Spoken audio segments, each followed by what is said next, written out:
Lina, perdona un momento. Sácate esa cámara de ahí. Perdóname. ¿Dónde la pongo? Ponla acá. O ponla adentro. Mirando para acá. Mírala bien, mírala para acá. Chévere. Es que...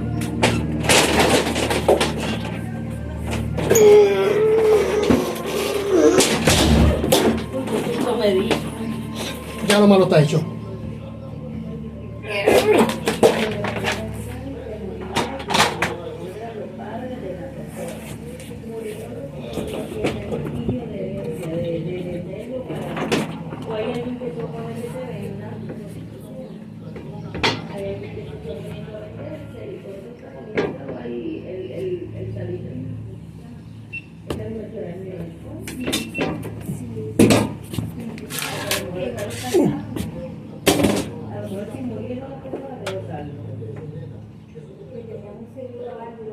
Exacto, algunas personas mayores quedaron los que hay un hijo que se pone a la venta y por eso se lo está poniendo el Salitren. Yo estoy por ir a la asociación. Porque ese es el problema de esta cosa.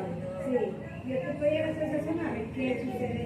Digo, mira, entonces lo uno que no pasa que no. Digo, a mí no me interesa que lo vendan ni nada, porque yo no tengo la